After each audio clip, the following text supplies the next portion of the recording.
make it out of the conference room. Now, if we can get into it. This is really long.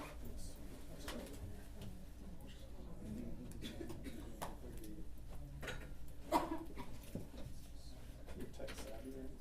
It's a cord, minutes. It's a single cord. I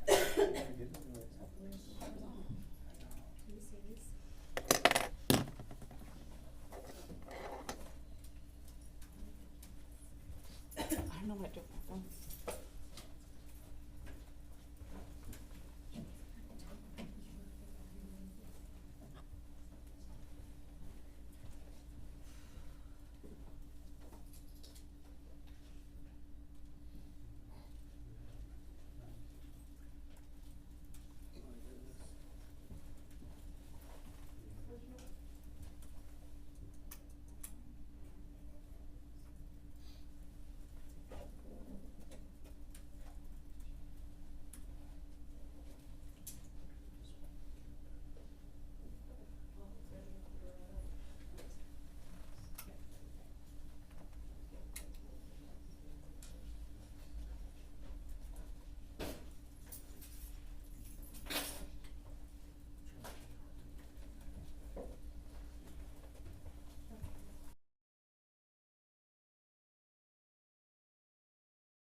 The TV won't turn on.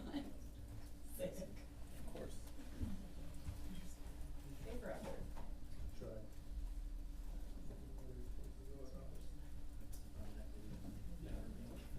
The remote, fresh battery? Yeah. Let's try this.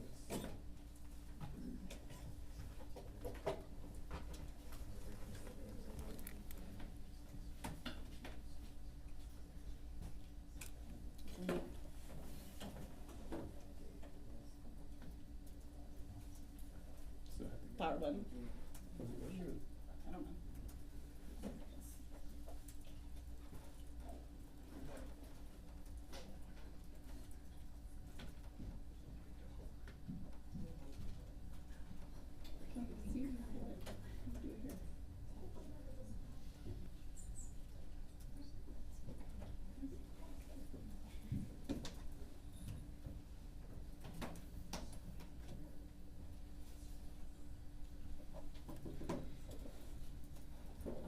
Unplug it and make sure it's logged in, pull it up and then plug it back in.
Good morning, everyone.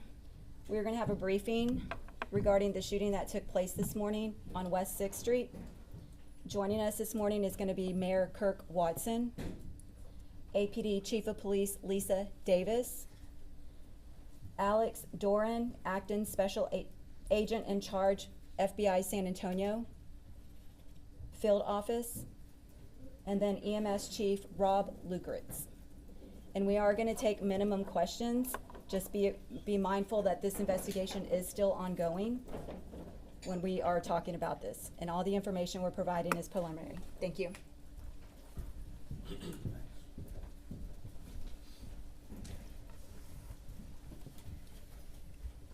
Well, thank you all for being here. This is, as I indicated earlier, obviously an extremely significant moment and a very significant event. It is one that has brought significant trauma to our city, and our hearts go out to the individual victims and their families as a result of this event.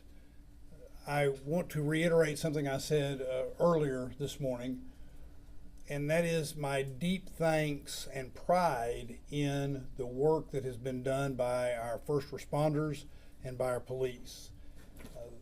There is no question in my mind that the quick response of the police officers and of our EMS personnel and those professionals made a difference and saved lives. That is an important thing for us to keep in mind as we go through this and we go both the trauma of this and the investigation, and that is the very professional, extremely competent and quick response of our police and our EMS personnel saving lives under these circumstances. The other thing I will point out is that this is, and you'll hear this from professional law enforcement here in just a moment, this is an ongoing investigation. We are going to work to make sure that the public has information as thorough and as rapidly as is professionally appropriate as we continue with this investigation. But I'm going to let the professionals tell you more about that. I just want to make sure everybody understands we're doing this well and we're doing it right, but that sometimes takes time. But we will make sure that the public has the information as rapidly as is professional and appropriate. And with that, I'm going to turn it over to our police chief, Lisa Davis. Thank you, Mayor. As always, appreciate your leadership. Again, condolences to families. And there are families right now that are unfortunately identifying their loved ones. We have families that are at hospital rooms waiting for outcomes from surgery. That's the reality of what we're dealing with today. So let's talk about what happened, what we know. Around 1:58, we had a call came in that someone was shooting around the bar, Buford's bar. We know that a vehicle, a large SUV, drove several times around the block in that area. At one point, he put its flashers on, rolled down his window, and began using a pistol shooting out of his car windows, striking patrons of the bar that were on the patio and that were in front of the bar. He then proceeds westbound on 6th Street, goes to Wood Street where he parks his car, gets out, once again starts shooting his gun at some people that are walking by. He then walks east on 6th Street. At that point, everyone knows the amount of resources we use on East 6th Street, a large crowd, a large entertainment area here in Austin, where officers along with EMS and fire are staged for the weekend. And so you're talking, when this came out, we were about 55, 56 seconds away coming from east to west Austin, and that saved multiple lives. As the officers were responding, again, our suspect was coming toward East Austin, or East 6th Street. Officers were coming toward him, and at the intersection, he was shot, and he was killed. At this time, again, I want to thank our partners, our federal partners, our EMS, fire, crime scene, our victim services that are on scene. Again, this is really tough time for the city of Austin. At this point, I'll go ahead and turn it over to FBI for some comments from them as well. Thank you, Chief. Again, Alex Dorn, I'm the Acting Special Agent in charge for the San Antonio Field Office of the FBI. We want to extend our deepest condolences as well to the victims and their families of this tragic incident. I also want to sincerely thank Austin Police Department and the officers for their extremely rapid response to the incident. There is no doubt that those officers saved countless lives with their quick reaction and quick training to respond to the shooter and address the threat. The FBI is working in lockstep with our partners, with Austin Police Department. We have members from our evidence response team, as well as our many other specialty teams, including our digital forensics folks that are on scene, helping to address the scene and gather additional evidence. Obviously, it's still way too early in the process to determine an exact motivation, but there were indicators that on the subject and in his vehicle that indicate potential nexus to terrorism. Again, it's still too early to make a determination on that. That's why we are investigating it very closely with our partners with Austin Police Department. I just want to say, conclusion, we are committed to seeing this process through to the very end, and we will continue to work very closely with our partners with Austin Police Department. Thank you. I want to also ask our chief, Lucritz, to come up and say a few words related to emergency medical services. Good morning, Rob Lucritz, Chief of Austin Travis County EMS. Again, our condolences go out to all the families that were involved in this. Austin Travis County EMS received the first calls at 1:59 in the morning.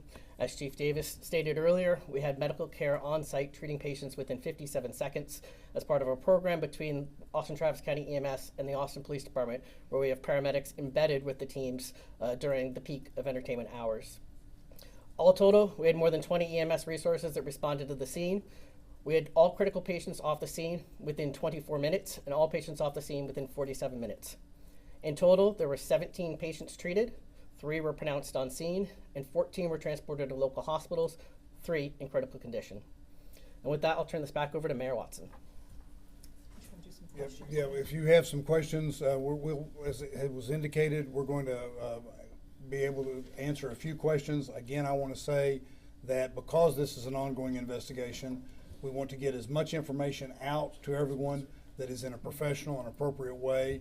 So there may be some things that we defer on, but if you have questions, please feel free. And We're just going to point you out, so we'll take it started here. So we heard from a source that there were that they were told that there were explosives under the suspect's car. Can you confirm that? So once the subject's car was identified, of course, we need to make sure that we're operating safely within that car. There were some things inside the car that gave us concern. So our EOD responded to ensure that there was no bomb material, that type of thing. So that was cleared pretty quickly, that we felt confident that was not an issue. So There were no bombs, no. Thank you. Was he ever in the bar with guns, or when did he? He never entered the bar. Like I said, he drove by, was firing outside the window with a pistol. Once he exited the vehicle after parking on Wood, he exited with a rifle at that point. Good. Do you have any questions? No? Yeah. Yeah? Good? All right, next. Can you kind of just describe the general setup of police and EMS presence in this area of town on a typical Saturday, and a little more of what happened last night? Yeah, I think it just goes to show what that coordination is. We know, East 6th Street is a large party atmosphere, and streets are closed, they're opened. We're mitigating a lot of people in that small space. And so to have EMS, to have EMS, fire, and the APD together working, it is just for things like this. And so again, we're very fortunate in those partnerships, and we work very well together. Very proud of that, and it showed that it worked. Again, I feel like a lot of lives were saved from this. We will be having a briefing tomorrow. Don't have the time yet. We'll get that to you. We'll have more information at that time. Chief, I think Chief Lucretz. Yep, go ahead. Yeah, definitely.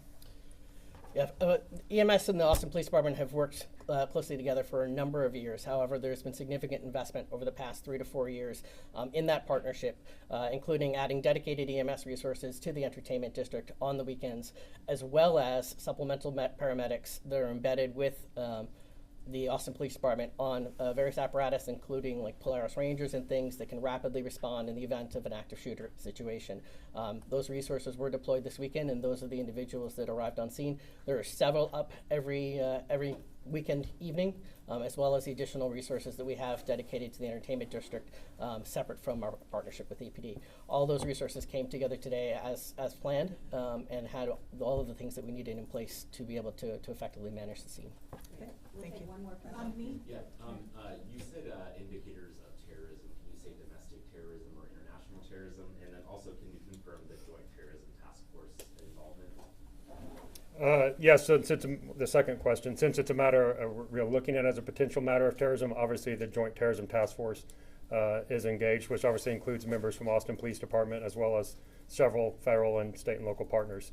In terms of specifically what type of terrorism, we're just at this point prepared to say that it was potentially an act of terrorism. You specifically mentioned indicators that were on the person. Can you give more description as to what indicators you're talking about? Again, not at this time. We're not prepared to release that information just because it's very early stages of the investigation, and we wouldn't want to potentially impute any further investigative actions. How many firearms did the suspect have? There were two. There was the pistol that he used out the window, and then the rifle. Are you guys? Thank you all very Thank you. much. We want to thank you again. We want to say that we our hearts go out to the victims and their families, and we will continue to provide information so that you're aware of what's going on and the public can be aware. But I want to end by saying once again how proud I am that the Austin Police and EMS were able to respond so rapidly and save lives. Thank you all very much.